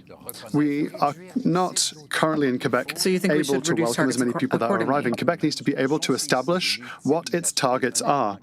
And one clear element, the federal parliament, with a Bloc Québécois initiative, decided to force the federal government to consult provinces within 100 days to determine how many immigrants would be welcomed. No one can decide, apart from Quebec, how much Quebec can accept and welcome. Another rare moment where I agree with Mr. Blanchet. Temporary foreign workers are often victims of power abuses. We would restrict the use of workers who are exploited by major corporations. The Centre Initiative was 100 million immigrants in Canada before the end of the century. Dominic Barton, a parliamentary committee, said that they did not take into account the uniqueness of Quebec, and one of the two co-authors of the Centre Initiative and 100 million people is now one of Mr. Carney's close advisors. Mr. Carney, on a different subject now, would you say that the immigration system in Canada is going off the rails, or has gone off the rails in the last 7 or 8 years? Yes. The system isn't working. And especially after the pandemic. Our population has gone up, I think, at about 3% per year because of immigration.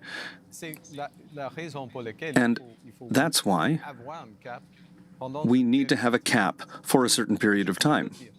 And I'd like to say that Canadians, Quebecers, and all Canadians, they want to welcome immigrants. There's no problem with Canadians' attitudes here at all. It's the responsibility of all of us to increase our capacity to welcome newcomers. Is it normal? Now, in France, it takes 6 months. In Germany, 8 months. So, why do asylum seekers coming to Canada take at least 3 years to be processed? Because Canada is obstinate in welcoming more people than they can process, house, and they're not taking into account the proportionality of every province and territory. I spoke with federal public servants, and they told me that there is a lack of resources. There aren't enough workers to manage all the files that are coming in. It's unthinkable that people have to wait 3 years for an answer. But is that not the big problem? It's a huge problem. So we need to have more people working on this. People who can make decisions, or at the very least provide an answer, because it is entirely unacceptable that we have people waiting so long. Mr. Poilievre, is this problem solvable? Yes. Look, it's all about efficiency. By screening out bogus asylum seekers, that's what's slowing things down. We could reduce processing times by getting rid of the bogus claimants. And when people are forum shopping, when they've been to other places, that also slows things down and discourages genuine claimants. My point of view is that if someone's in danger in their country of origin, they should be able to decide to come to Canada. But if they're not refugees, for example, we've seen a situation in Mexico where people came here without ever needing to be refugees. They never needed asylum, and that causes a bottleneck in the system. And so what we're going to do is ensure that genuine refugees can come here and have their lives saved through the generosity of Canadians. But how do you separate the real ones from the non-real ones? Well, that's the problem. The machine, the apparatus is too cumbersome. And Mexico was one of the causes in the problem. So by eliminating that Mr. Carney, source, that 3 helps years. Is alleviate that an the acceptable problem. wait time in Canada? No, it's not acceptable. It's inhumane. It's inhumane for asylum seekers. And that's an indication that there is a problem with productivity in that department. That takes resources, but it's also a question of productivity. Why not hitting the brake pedal with kindness, of course? Why not slow things down until we have a good system and a good public service for immigration that can deal with files in a few months? The rhythm is far too quick, and so we can't succeed at this rate. People, for economic reasons or who are in distress for other reasons, come to Canada and they're lost because their files aren't being processed. You can conclude, Mr. Carney. I more or less agree with that, but we need to be, as you've said, we need to be neutral. We need to act in a neutral and fair way. All right. A fair way for all. I want to save some time to talk about two other important files, international aid, Ukraine, and Gaza. I think we've understood your position on immigration. The question is simple. Should we cut international aid or not? I'll give you some figures here. $2.1 billion is being given to Ukraine currently. That's a large amount of money for Canada. Ethiopia also. Haiti. There's a long list of other countries that we could have put up on the board. Mr. Poilievre, you've said that we need to cut international aid. What would you cut? Ukraine, Ethiopia, Haiti? No. I would start by cutting off China. The Liberal government gave $250 million to the Chinese Infrastructure Bank in order to build pipelines, highways, and other infrastructure to promote the expansion of Beijing's empire. I don't think that's a good use of taxpayer money. Also, we saw UNRWA, the organization in the Gaza Strip that took part, or whose employees took part in the attacks of September 7th. So I don't think we should be funding that type of activity either. The aid we give should be directly to people in need and not through bureaucracies, multinational bureaucracies and terrorists. Let's talk about Gaza. Currently, Doctors Without Borders, just today, said that the situation was worse than ever. So if you cut UNRWA, which might be an imperfect organization, but if you cut aid to them, how can Canada help Palestinians? With not-for-profit groups, NGOs that will deliver the services directly to Gazans. The only group on the ground. I'd like to because it's a waste of money when that money that's not even getting to the people. I will start by saying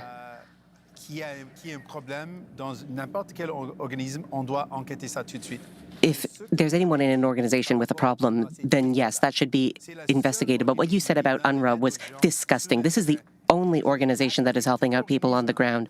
And you painted the entire organization with the same brush, calling it a terrorist organization. That is unacceptable. That is hateful, and it is entirely inappropriate. Mr. Carney, on this subject of Palestinians and international aid, would you continue to fund UNRWA? Yes. We are in a situation where we need to have an immediate ceasefire. We need to have all the hostages returned, and we need to resume humanitarian aid to Gaza. And at this time, we have $100 million from the Government of Canada that is ready to be provided in humanitarian aid to Gaza with organizations that are working there. And that's key. And I agree with Mr. Singh. There are only a couple of groups that are working in Gaza right now. Mr. Blanchet? It's a very unique situation. In Canada and in Quebec, the Jewish community is victims of radical Islamists.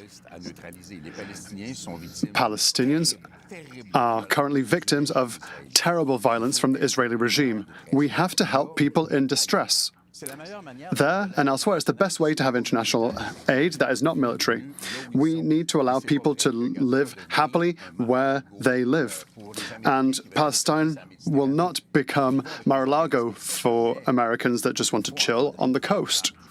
We have to see where the money goes.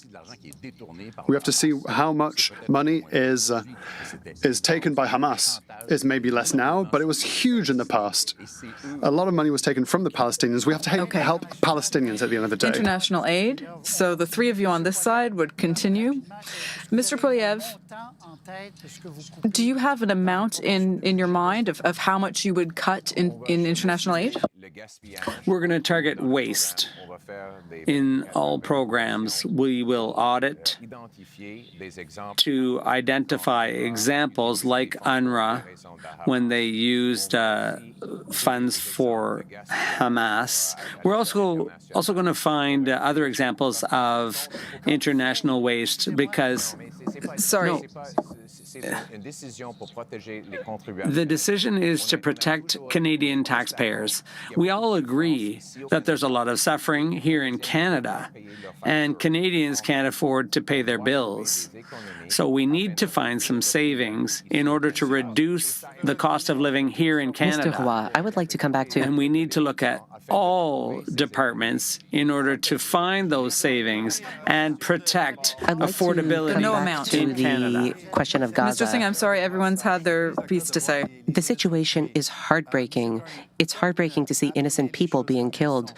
Mr. Carney, why don't you call things as they are? This is a genocide. People in Israel do deserve peace and security, but people in Palestine do as well. What is going on right now is a genocide against people in Carney, Palestine. you can conclude. Why won't you admit it? The situation in Gaza, in the Middle East, is horrible. But It's a genocide. But I never use that word in a political way to politicize the situation. All right. But it's a matter of facts. That was Mr. Carney's response. I think we've understood your question, Mr. Singh. Now, we'll be moving on to the next theme, identity and sovereignty.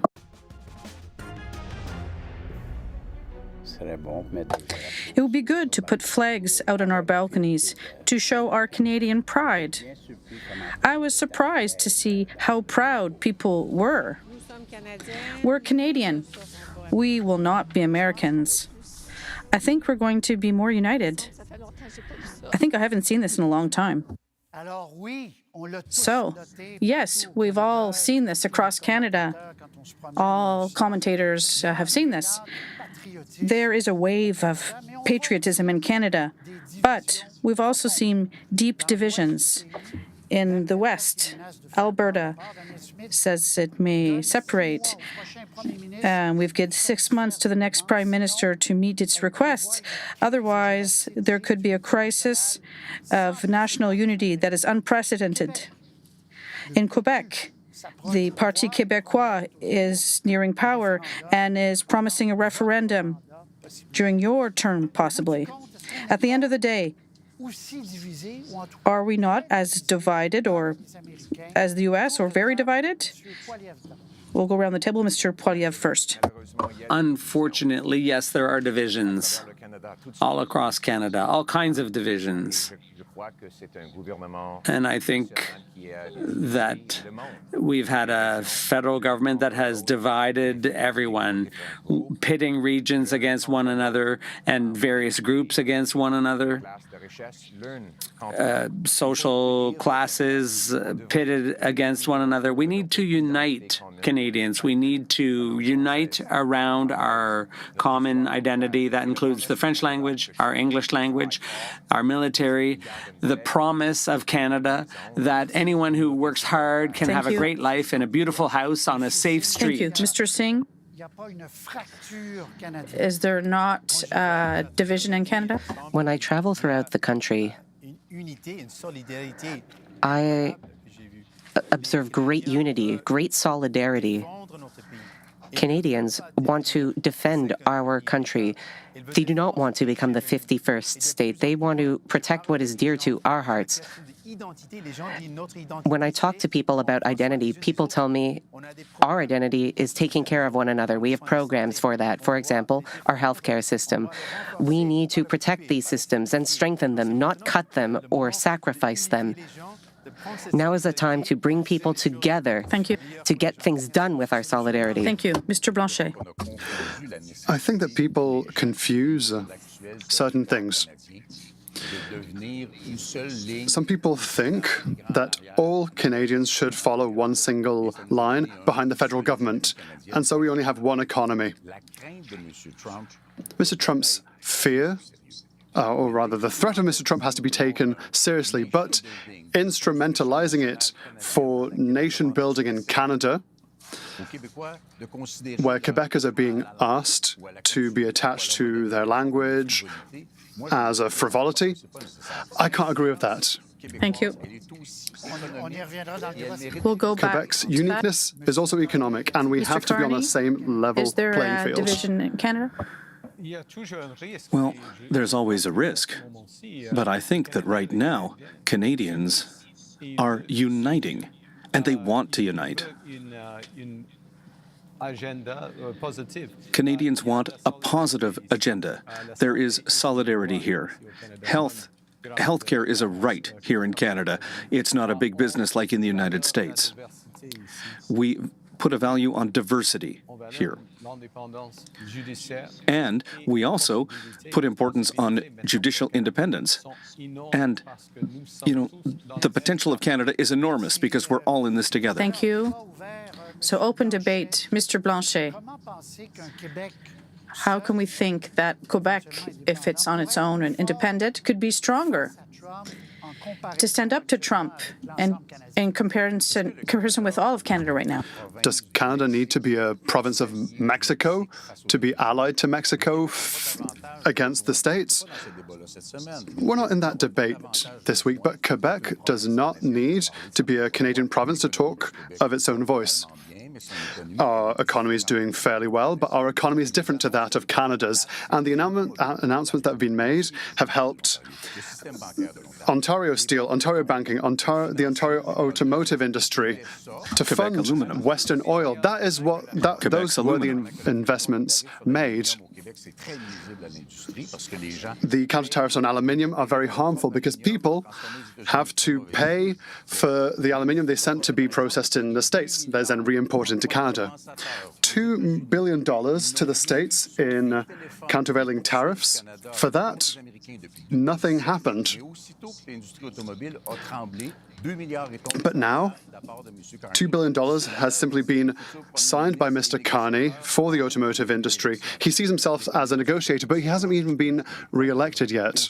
Should Quebecers not make sure that they have a strong voice that collaborates? I've already said that we would work with Canada, but I've asked to speak to Mr. Carney, but he's never called me. He's never wanted to talk to me. I want Quebec to be at the negotiating table for a stronger negotiating position with Canada. Is there also not a risk, like was the case with the automotive industry in Ontario, to this? Because this could happen to the detriment of saving other industries in our country. If we put all our eggs in the automotive basket. No, not at all. For example, our counter tariffs for the aluminum sector and steel, no, they're not bad. They're not bad at all. We import aluminium cans from the States that comes from our that's mined not aluminium right at all. If I may, the counter tariffs for the aluminum sector are $30 billion. The counter tariffs, or $30 billion rather, the counter tariffs for the automotive sector, that's $8 billion. That's a huge difference because, there are a number of reasons for this. But our counter tariffs, it's not just for Quebec, it's for the workers there, are much higher. I don't know where that money came from. I don't know when the industry will get that money. We are using the counter tariffs. What was it, $2 billion for automotive? Immediately for them, because we're shaking in our boots when the automotive industry is at risk. But aluminium was not supported. There's no processing capacity. There's no help for temporary work losses. $2 billion for the automotive industry, but nothing for aluminium. When it's Ontario, the checks come flying, but it has to be the same for other places, right, especially Quebec. That's the numbers. Your numbers are wrong. Mr. Poilievre.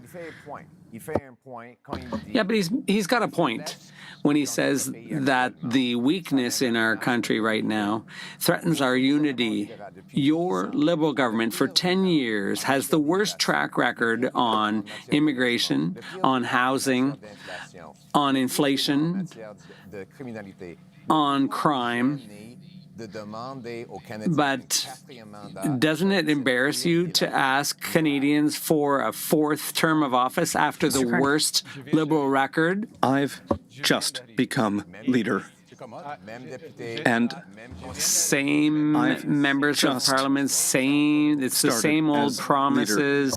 And I've been Prime Minister for 1 month. And in that month, we have an agreement with the provinces. We have an agreement with Australia. We have an agreement with France. We have an agreement with the United Kingdom. We have set up negotiations for the next Prime Minister, and that's a decision that people at home are going to make. And we've done all of that in this short time.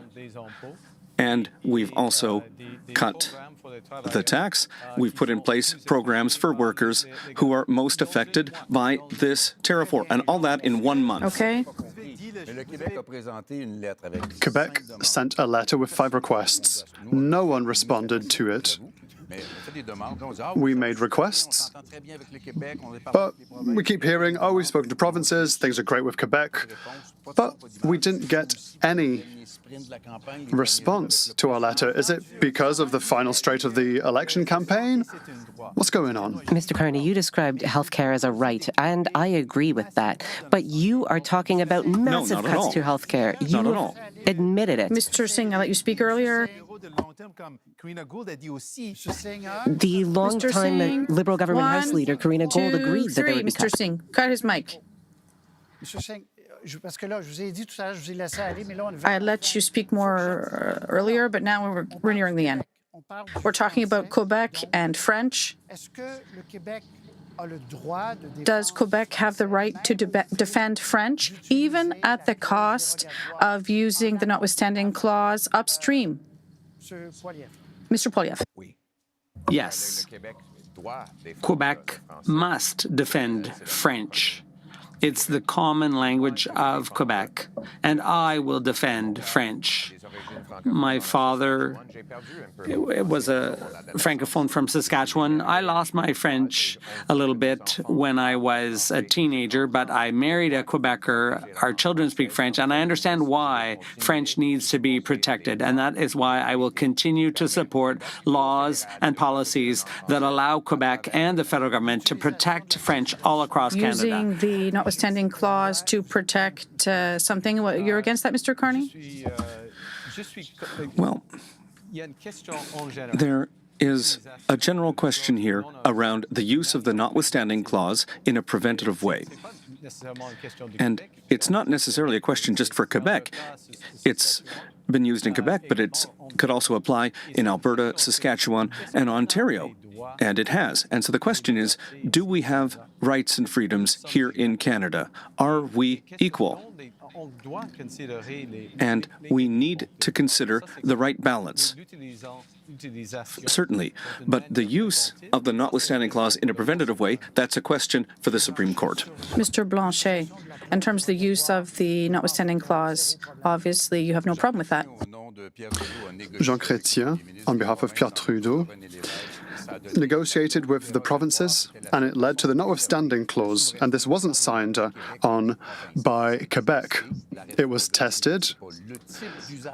It's not the type of use that is in question, it's how it is used. The Supreme Court has already decided. Mr. Carney wants to turn to the Supreme Court to disagree with itself in the decision it made with Quebec. There are It's all funded There with Quebec are money. interveners from Quebec who have challenged this to the Supreme Court.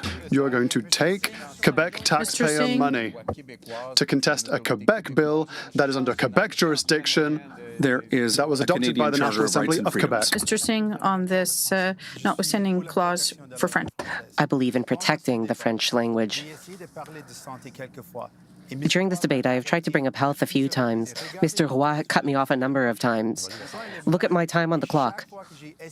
Every time I tried to bring up healthcare, I was responding directly to something that Mr. Carney said, because health is something that is important for me. It is about identity.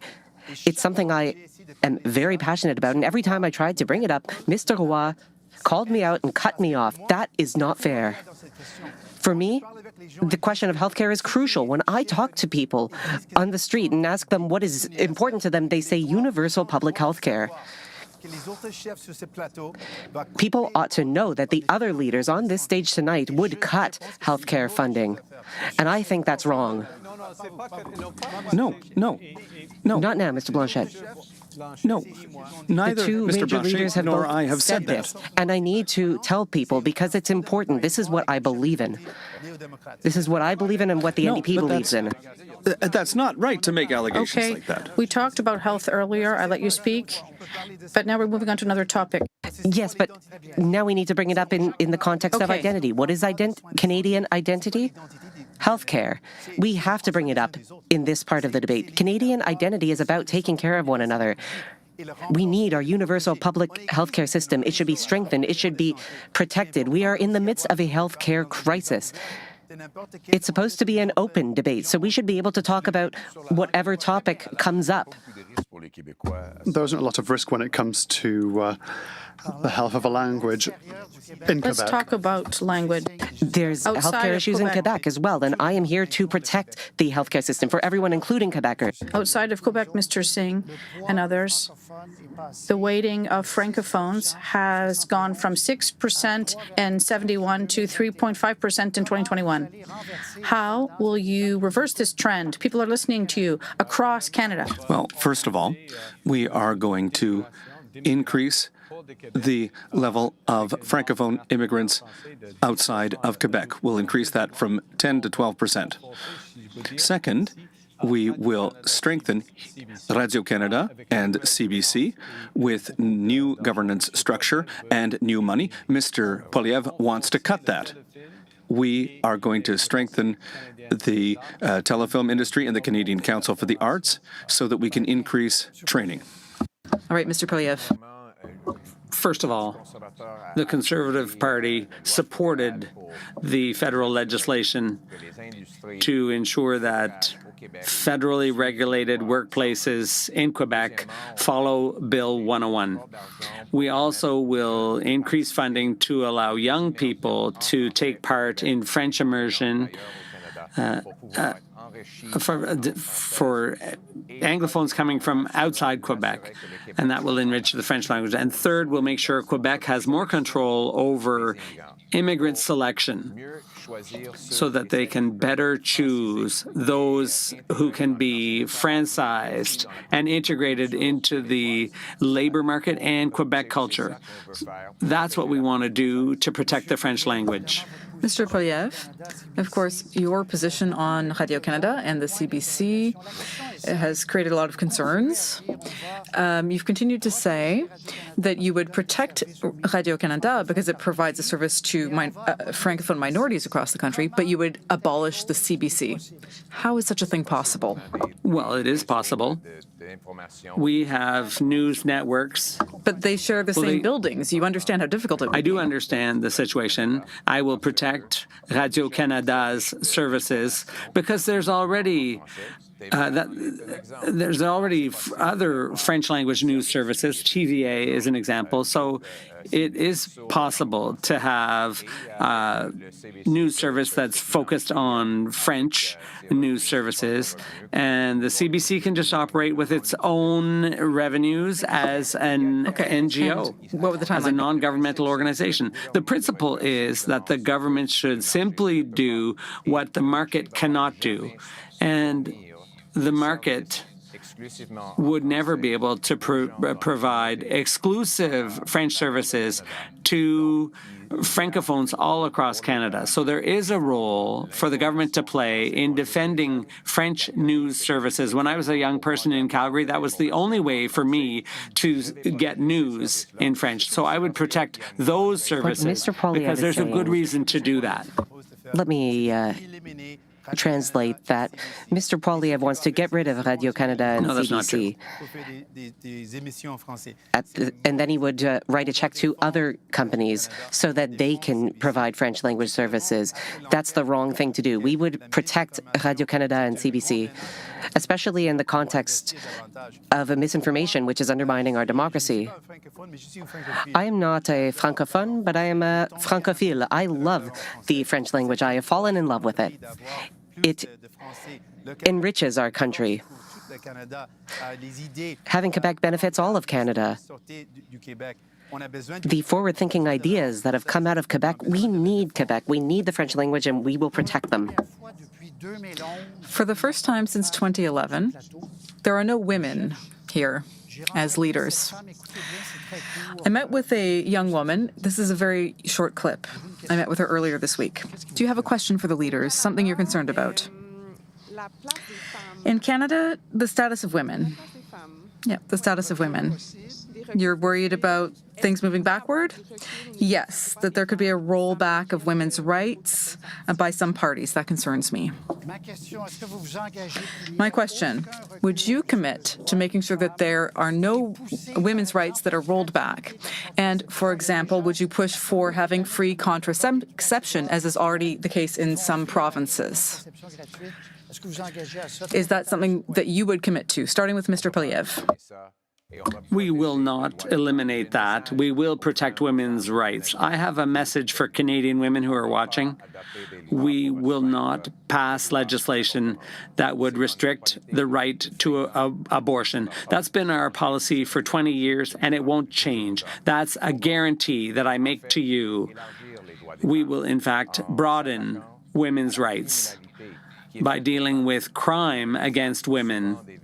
Women are often victims of assaulters who are released because of liberal legislation. They're released repeatedly, and that allows serious criminals to repeat offend against women. And we are going to lock those people up. We're going to lock those men up to protect women against violence. Of course, our party believes in women's rights. We would never allow for any backsliding on that front. You brought up pharmacare. Well, it was the NDP that forced the Liberal government to bring in pharmacare. It covers now diabetes medication, but also contraceptives, and we believe that is crucial. Rights are important, but being able to access the rights is also important. We are also the only party running a candidate slate that is half women. The other parties have seen backsliding on their candidate slates in terms of diverse people and women. But for us, it's an important issue. Our candidate slate must represent the Canadian public, and that means it should be half women. For us, we will always defend women's rights and also access to those rights. There is no member of the Bloc Québécois that will be able to table a bill or motions that are against abortion. Preventive Maid will also not be allowed. With American influence, we are in a very difficult place for women. There are many ways that invite women to participate in politics. We have reached parity with the Bloc Québécois.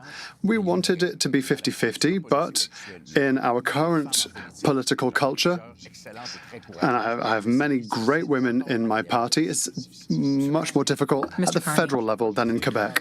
Yes, I think that this an aspect of politics right now, the negative politics that we're seeing, it's becoming more and more difficult to recruit women as candidates, and really any candidate. But absolutely, we defend the rights of women all the time. But what I'm concerned about is the use of the notwithstanding clause. Not in a preventative way, but after Supreme Court judgments have been made. What does that do? It takes away Canadians' rights and freedoms. And it creates, and Mr. Poilievre has proposed this I know the situation, but this is a very dangerous development, because if we start with that, abortion could be, Give the right to reply. the right to abortion could eventually be next. Mr. Poilievre, you can answer.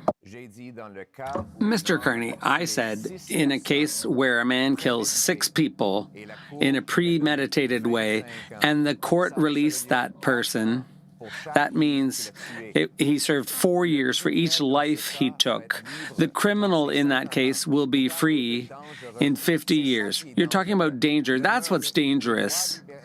Liberal laws that allow criminals to circulate on our streets. I will never excuse for locking murderers up. No, I'm sorry, but you're trying to change the Canadian Constitution. All right, gentlemen. That's what you've proposed. I would use Section 33 to put an end to the crime that Liberals caused with their policies. Where will you stop? By stopping murderers, yes.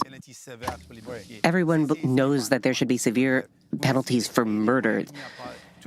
You're trying to sow division here. Everyone agrees on that front. If someone kills someone, there needs to be a strong punishment. You're not special for proposing that. No, the other 3 Everyone parties... agrees. All right, Mr. Blanchet. Very quickly, please. Mr. Carney said that I voted for the new Official Languages Act bill. The money comes from the previous bill, and the official language minority community money comes from the bill. I was asked to bring changes. We brought the changes. We voted for, but we didn't want it to apply to Quebec because it harms Quebec. Gentlemen, you know, things didn't turn out perfectly, but Mr. Singh, you say you got 22 minutes compared to 24, 25. Roughly equitable. I'm sorry that I did have to cut off your mic, but I'd like to wish all 4 of you good luck with the rest of the campaign, and I hope that we'll see your costed plans as soon as possible so that we can see how much all of your promises will cost. And I hope that everyone listening tonight will be able to make an informed decision now. Voting starts this weekend. And the game. And the match? I don't know. There's still a couple periods left. All right, thank you so much for being with us tonight, ladies and gentlemen. That concludes this debate. See you next time. Good night.